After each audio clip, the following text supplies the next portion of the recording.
Tonight, how to fight your way out of darkness and into joy.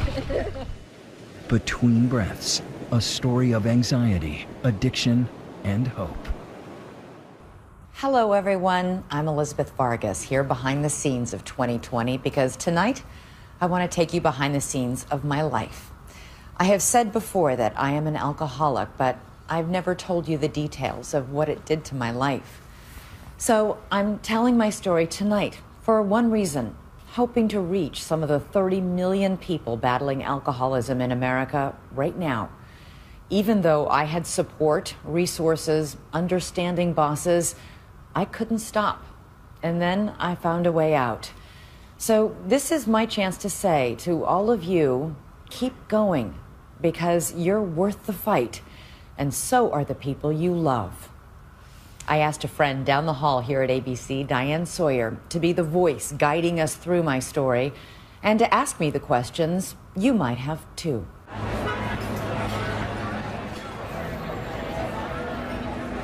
When you're walking up the street and it's a beautiful evening and all the people are out at the sidewalk cafes and wine bars enjoying these lovely, beautiful glasses of wine, I don't look at them and think, I want one.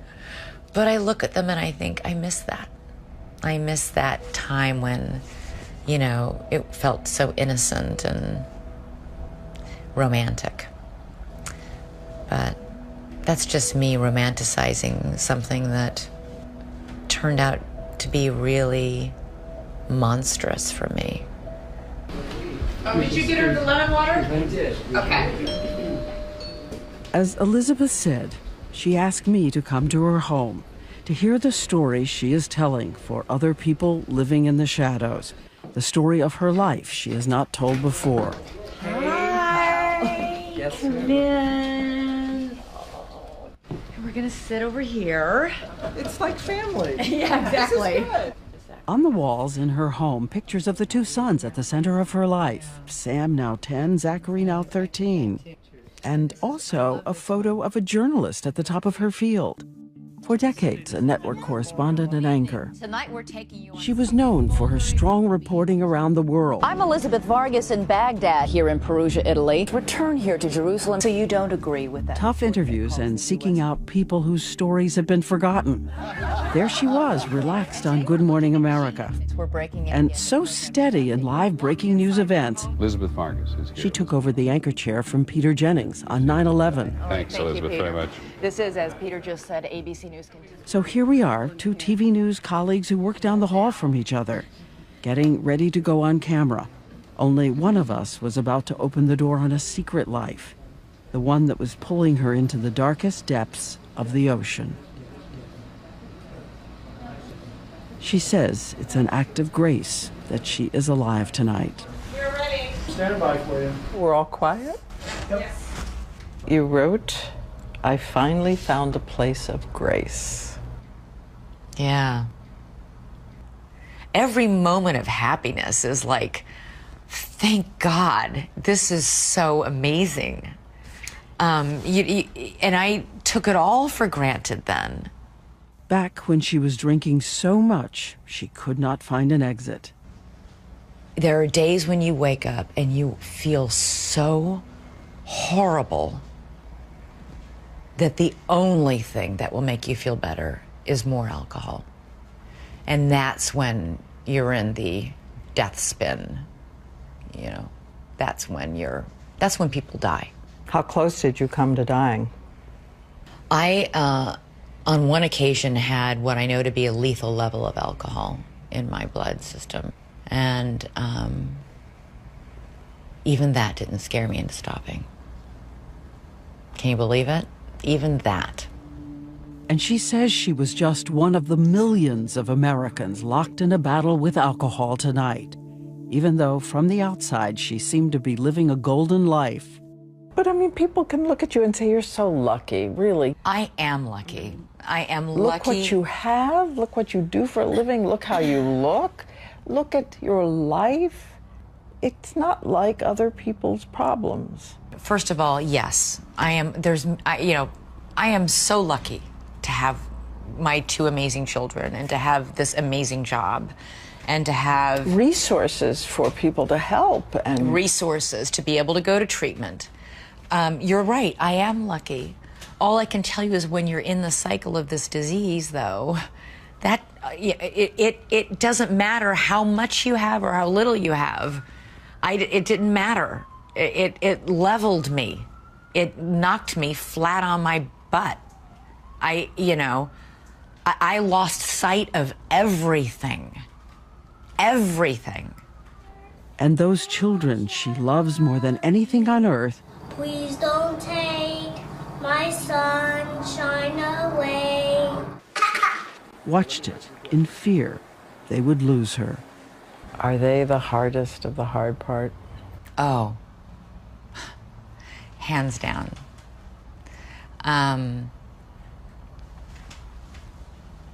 Yeah, that's, I don't know if I will ever forgive myself for hurting them with my drinking, ever. And I have to find a way to not, I don't know if I'll ever forgive myself for that. And so she says that is why she's talking tonight. And she's written a book for all the millions of people like her and their families locked into this same wrenching journey. She writes, we are your wives, your mothers, your daughters, your sisters, your children, your colleagues, your employees. All of them once just children with no idea what was ahead. Like the shy, curly-haired little girl. She says she was an Army brat whose family had to move through 14 homes, 9 Army bases, 8 schools. She says when she was still very small, she started suffering from daily profound anxiety, even panic attacks.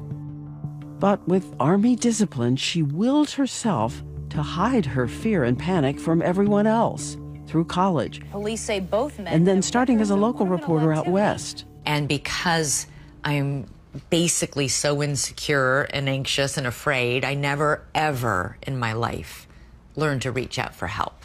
Ever. And it was in local news that for the first time, she says, she found a kind of magic potion that helped with her anxiety. After work, the news team headed out to the bar, and a couple of glasses of wine became her new best friend. It was like, I finally feel relaxed. I think I wrote this in the book.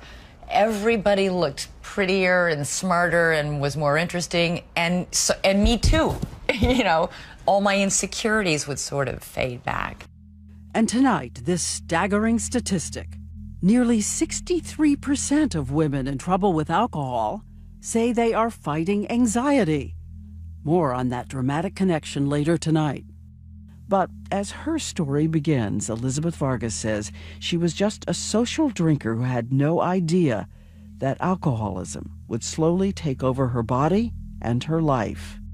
Later in the broadcast, she'll show you the indelible evidence of her dangerous destination. It was captured on camera. There's a real temptation when you've, to whitewash what you did. It wasn't as bad as everybody says, or it wasn't as bad as I remember.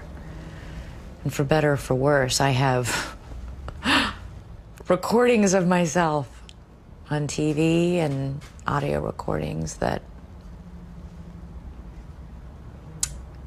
remind me how bad it was.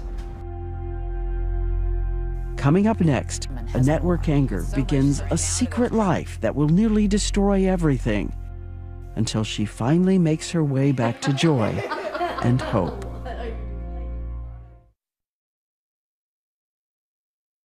Good evening. We begin tonight with 2 rescue efforts. Watch Elizabeth Vargas anchor live TV news, and you'd have no idea that the woman who worked so hard to be perfect is suppressing so much anxiety, bordering on panic. I mean, I remember anchoring the evening news, and every single night when Michelle, and I love Michelle, the floor manager, when she would count down, I hated it. 2 minutes. 2 minutes! And, my heart would start pounding. 1 minute! Now I'm like hyperventilating. 30 seconds. 30 seconds. And literally the studio, the edges of my vision would start to swim a little. And if you watch carefully at the beginning of every newscast, you will see me lean in and I grip the desk with my right hand. Good evening from Los Angeles. And on my left hand, which I'm holding my pen, I'm taking my engagement ring and I'm digging the edge into my thumb. Why did you go in this business if it was going to torment you like that? I loved it. I still love it. I love telling people stories. And 14 years ago, she found someone who helped. Her new husband, singer-songwriter Mark Cohn. They married in 2002. You know his song, Walking in Memphis. When I was walking in Memphis. And her favorite song, Medicine Man. I love that song. For the first time, she confided to someone her deep insecurities.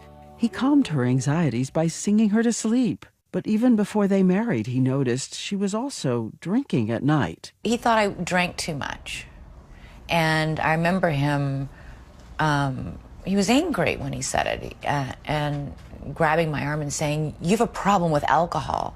And that just made me really mad.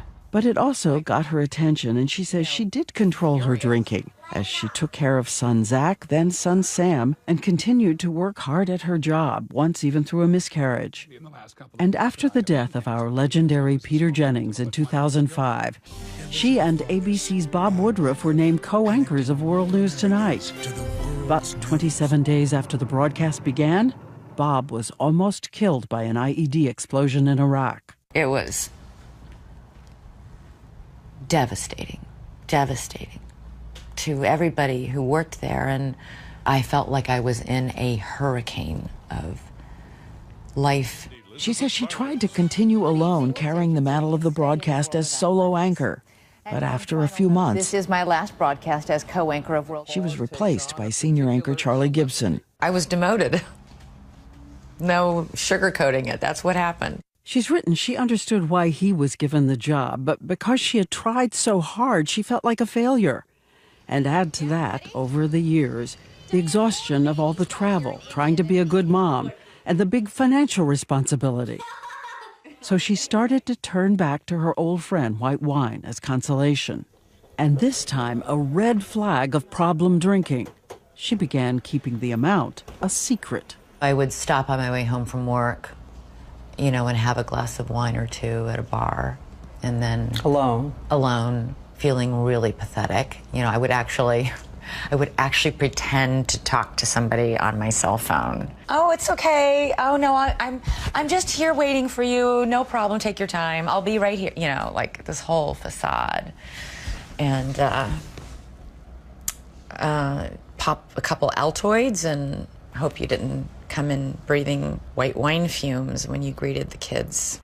But as time goes by, her husband seems to be pulling away. Her glasses of wine at night are becoming entire bottles, and he knows. And it made all the real problems we needed to discuss and work through frivolous in comparison. You know, what do you want to talk about? Why don't you ask me about how my day is? Or why, you know, why aren't you support me more?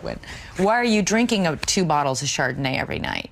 You know, I've just gone and changed the narrative in a pretty dramatic and destructive way. At the end of her glamorous day at work, she would head into the bathroom sink, where she's hiding bottles of wine. Looking at myself in the mirror, thinking, this is who I am. Sneaking into my own bathroom to gulp down, you know, from my toothpaste cup, you know, a half cup of wine so I can get through another hour feeling good.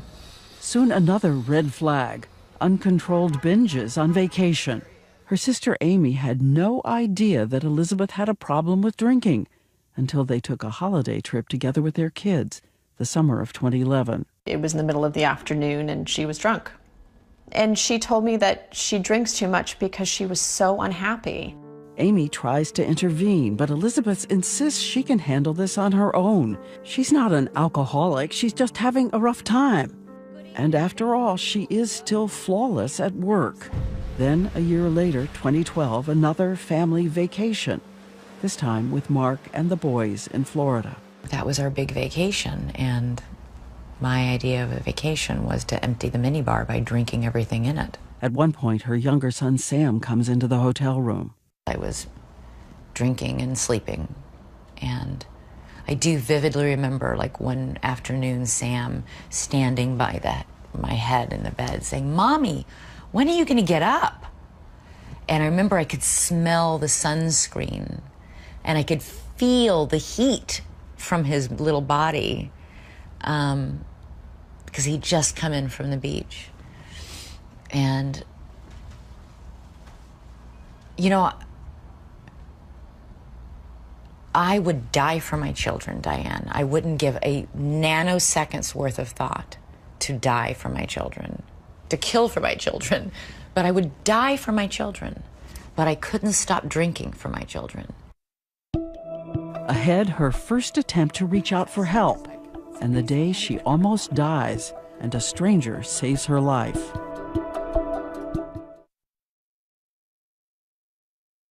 You passed out. If you were watching TV several years ago, you may have seen a journalist and a secret drinker doing a series of reports on alcoholism. I was struck by how many of these women said they kept their drinking a secret. Oh yeah, we're some sneaky bitches.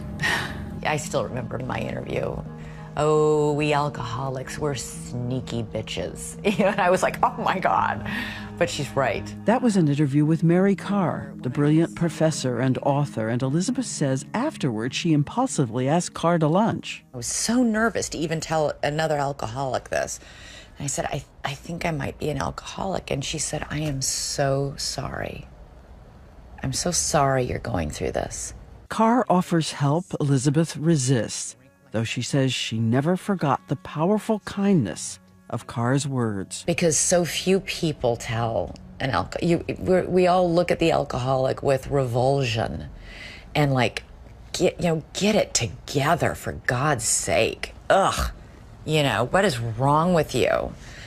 And that just makes you feel so horrible about yourself. It was only after that Florida vacation in 2012 that Elizabeth Vargas decided her drinking was enough of a problem. She would tell her bosses that she had a medical issue, but secretly she was making a visit to her first rehab facility, where the minimum stay is usually 30 days.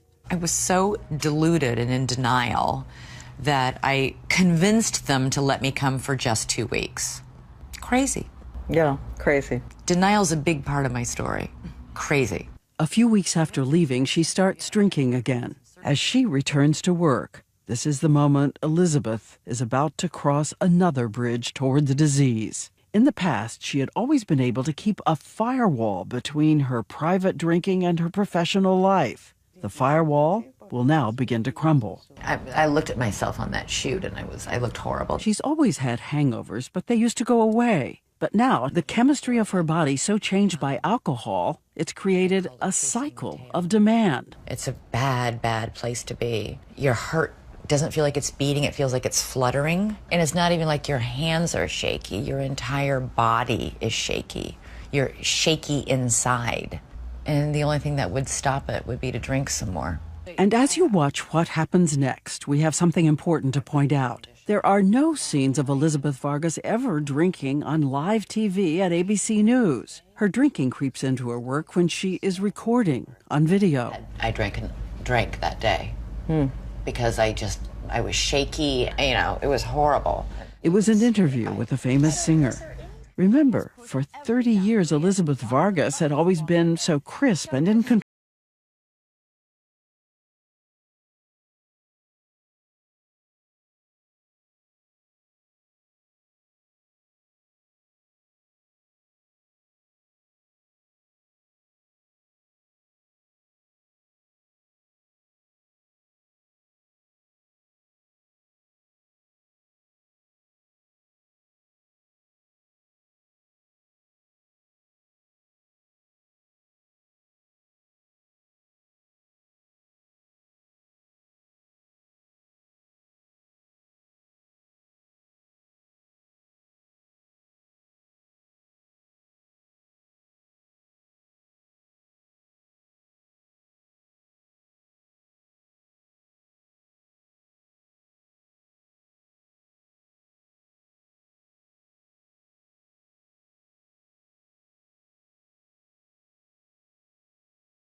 She has the car stop.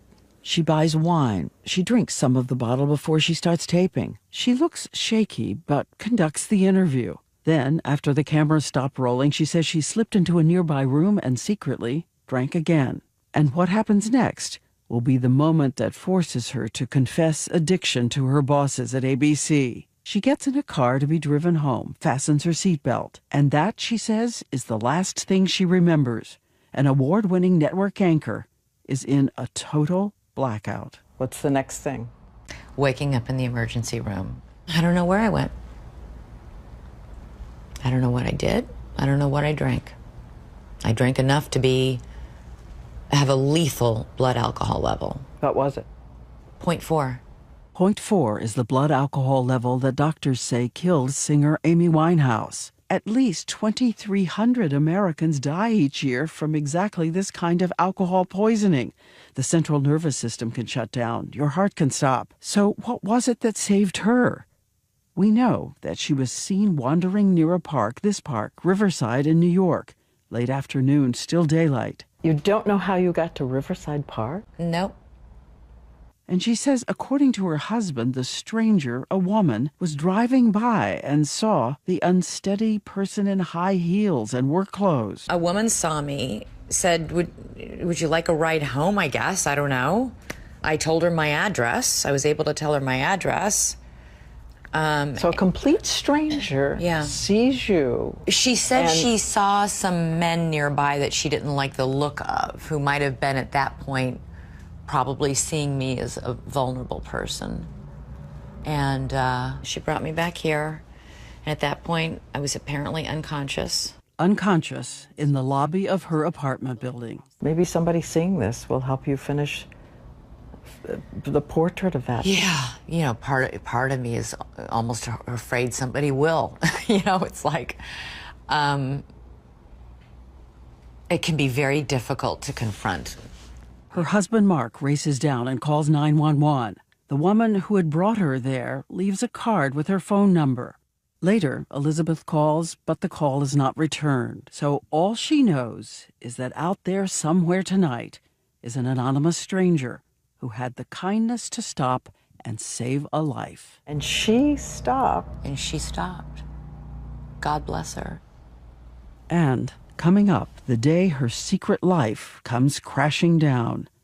And the answer to questions so many families are asking. How did I drink normally for decades and then all of a sudden it fell off the cliff?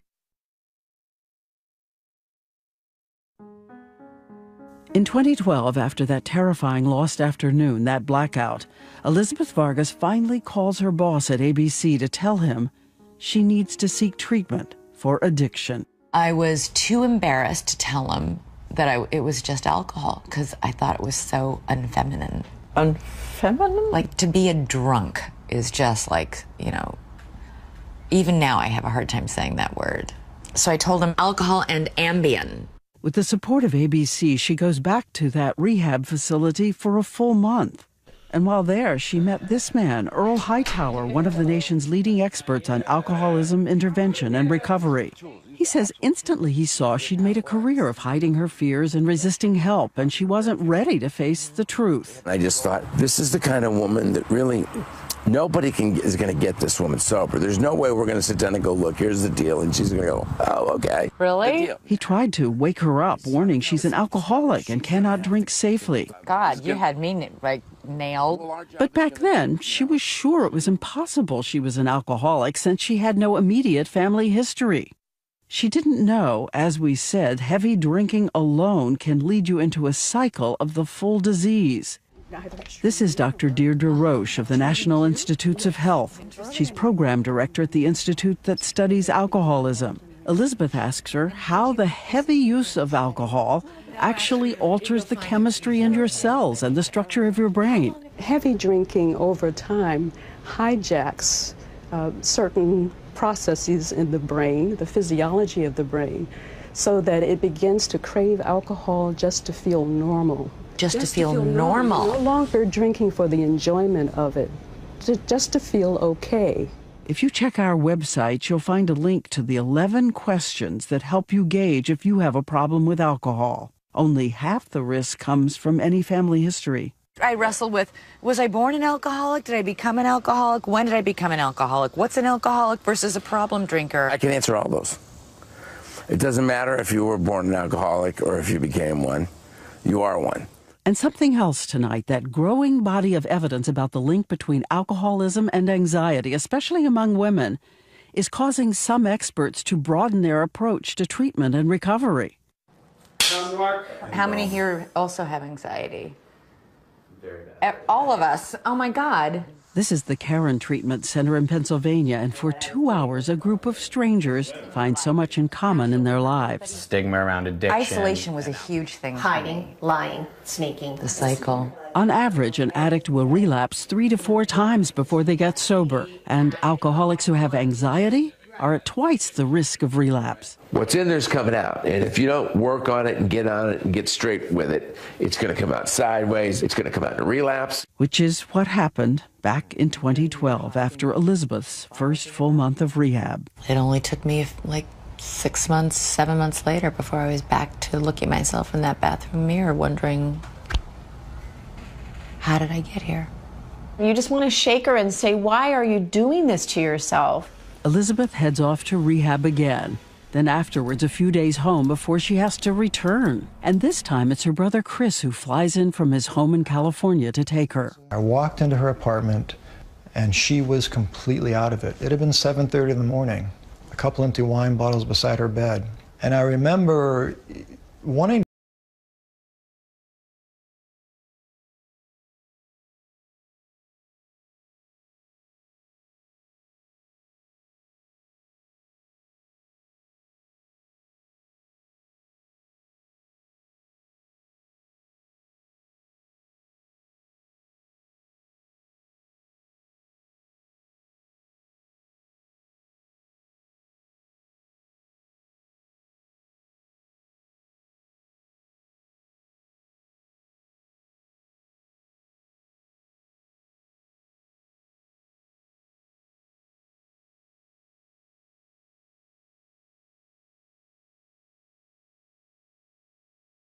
who's going to help the medicine man. He can't save her from herself no more.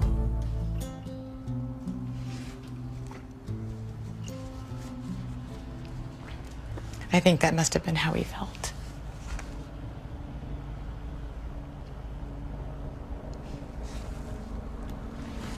Because he couldn't save me.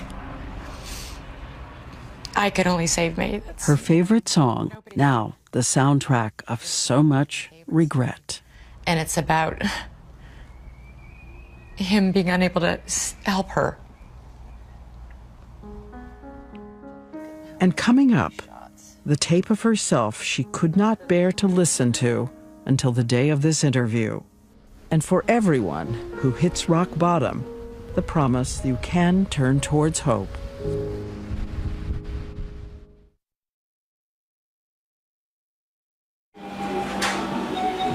This is a home movie Dad is taking of Mom and the children, back when the children were young. Back before they watched her fade into the alcohol that was carrying her away. Did you ever endanger them? No. Are you sure? I don't think so, no. I never drove under the influence. Never? No. I don't own a car here. But let me just say something. No. Because I didn't physically endanger my children doesn't mean I didn't devastate them or put them in danger emotionally or psychologically.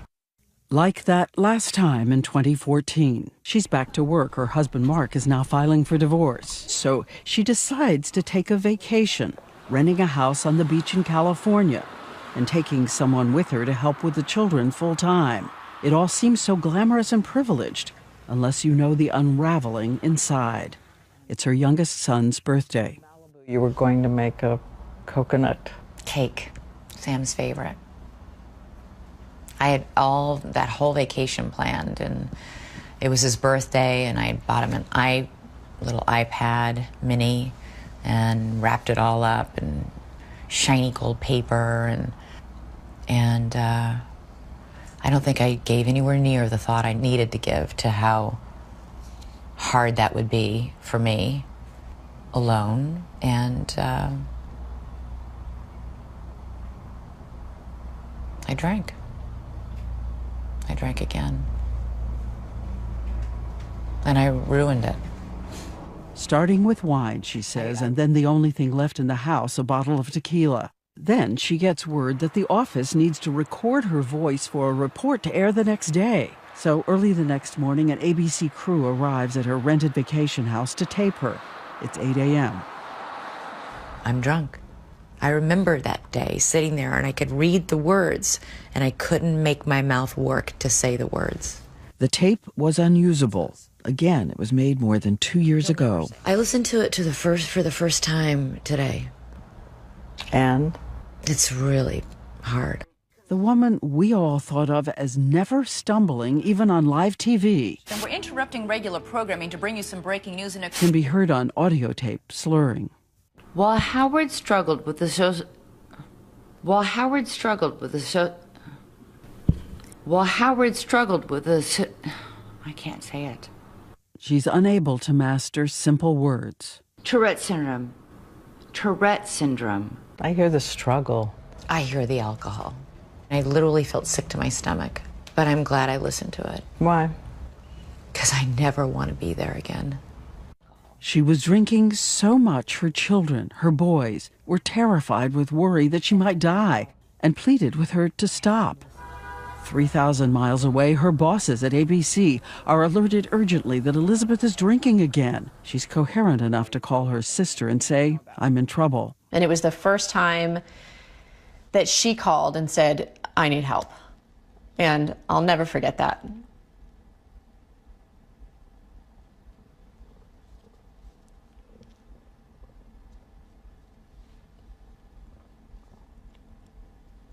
It's still really hard to talk about. Because I think I instantly knew, like, this is bad. Her sister, her brother, a friend all book the next flight to be with her. Elizabeth also manages to call a producer at ABC who knows a recovering alcoholic who lives near her rented house, an actor and director who races over. He comforts her children as she goes into detox. He hands her a rosary and arranges a kind of sobriety coach to ride with her back to New York to face what she has done. I thought it was all over. I thought she was going to lose the boys, and I thought she was going to lose her job. We all did. And even through the fog of alcohol, Elizabeth says, she finally grasped all the ways she had shattered her life. The anguish of her children pleading with her to stop drinking, the marriage she lost, the chance to do the work she loved in peril. She says in this moment, she was buckled to her knees by the unbearable shame. Ashamed, humiliated, a lot of pain, you know. Wreckage. A lot of wreckage in its wake. This woman, who says she spent a career trying to hide any weakness, finally decides to give up and reach for help. And you get help. Yeah, and you get help. Then you can fight. ABC News agrees to give her one last chance. Thank God they gave me one more chance. Thank God. She makes a calendar of all the days she was in fact drunk and what that did to those around her. She says she was shocked out of denial. And she began apologizing to her colleagues who had to redo their work because of her drinking. She apologizes to the family who gave up so much of their lives to try to help her, and to the husband who agreed they would have joint custody of the children. And most of all, with the children, she apologizes in wrenching detail. You can't just say, "I'm sorry. I'm sorry I hurt you," and then, leave it at that. I'm sorry I drank. I'm sorry I scared you. I'm sorry that I wasn't there for you. I'm sorry I fell asleep and missed your recital. I'm sorry. I'm so sorry. And she says it's her promise to them to spend every day of her new life trying to be the mother she always wanted to be. What is it you most want your children to say? What's the thing you'd most love to hear from them?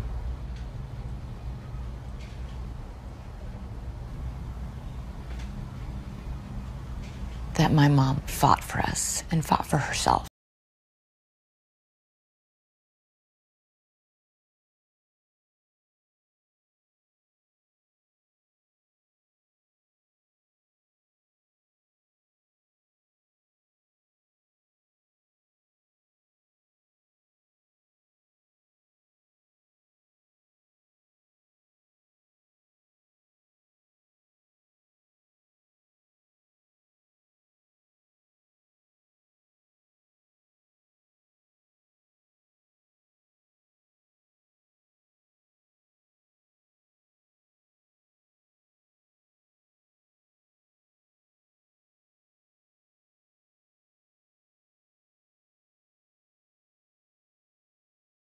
She loves. Hi, Tim. I'm Elizabeth. The breaking news reports. And now, the personal story she hopes will help someone else. It has been more than 2 years since she pulled herself back from that abyss. You say, people are going to say, this book is too soon. Oh, I'm sure. You haven't been sober long enough for this book. Could they be right? You know, absolutely, sure. But when's the right time? There's no guarantee that I can stay sober for 2 years, 5 years, 10 years, 15 years. The truth of the matter is every single alcoholic only has today. None of us knows what will happen tomorrow. We all do everything we can today that tomorrow we won't pick up a drink, but we really only have today. Now she attends meetings, support groups, and has learned if she's ever out someplace she feels tempted to drink, she has to leave. And she also makes time for meditation to tame all that old anxiety. Do you still have triggers? Hunger, anger, loneliness? Hungry, angry, lonely, tired. For me, Tired. Anger. Right. And is there something specific you know to do? Pick up the phone and call somebody. And by the way, I've also learned something new in doing this story. Unless an alcoholic in recovery volunteers the exact number of sober days, don't ask. Their accountability is not to us, it's to themselves and those they love. But you don't count the days of sobriety, or do you? I do, but that's something I keep to myself. Why? If I were to talk about it openly, like on national television, it feels like I jinx myself in a way. And today, that woman who used to be so afraid of showing any imperfection says she likes to begin each day with an anthem to humility and acceptance. It's a song by Leonard Cohen, a prayer for the broken places and the light that can shine through. From this broken hill, I will sing to you. There's a favorite saying I heard that was, when you pray to God, there are 3 answers. And one is yes, not now, and I have something better for you. If there is a choice. So the sun is going to be setting on us here. Yeah. Yeah. Another good day. And you know what? At the end of the day, when I'm in bed, it's another thank you, God, for this day. If it be your will. And I am so thankful for all these new days and all of your encouragement. And for everyone watching, we did want to say, if you think you have a problem with alcohol, or if you know somebody who does, you can go to our website at abcnews.com and get all the resources for help. And I want to remind everyone that your book is in the stores next Tuesday, and it is called Between Breaths. And along the way, you told me that in this journey, it meant so much to you to get voicemail messages from your friends. We want you to know we have a few new ones for you tonight. That is so nice, and they did mean so much to me. So send messages of support to the people in your life as well. Please do. We'll be there reading them, and we say good night. I'm so proud of you. That took a lot of courage. You should be proud. You rise. We are rooting for you every single day. I've always been behind you and in front of you 100%. Love you. I love you. Thank you so much for what you're doing. And we know how much those boys love their mom. and we love you too.